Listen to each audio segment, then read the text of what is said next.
কি শান্তি। শ্রীলঙ্কার সাথে জিততে গেল। তবে কালকের ম্যাচটা হইতেছে টুমোরো 5:30 খেলা হইব।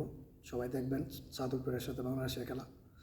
যদি কোনোভাবে বাংলাদেশ ওই ম্যাচটা জিতে যায় তো দ্বিতীয় রাউন্ডে যাবে 100-100।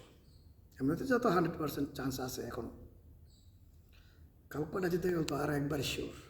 কারণ ওই যে দল দুইটা আছে আর ওইগুলো তো জিতবে আমি পানিবাদ মনে করছিলাম। মায়ের দেওয়ার টিম ভাগ হয়ে যাবো, দ্বিতীয় রাউন্ডে যেতে পারবো না।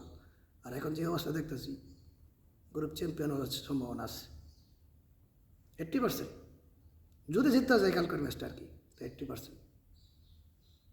সবাই আমাদের মায়ের দেওয়ার টিমটার জন্য দোয়া করবেন। আর আমার ভিডিও যদি ভালো লাগে চ্যানেলটাকে সাবস্ক্রাইব করে যাবেন অবশ্যই। ওকে, ধন্যবাদ। দেখা হবে কালকে, মানে আগামীকাল সন্ধ্যা 5:30 সবাই লাইভ দেখবেন আর সবাই বাংলাদেশের সাথে থাকবেন। ওকে, আল্লাহ হাফেজ।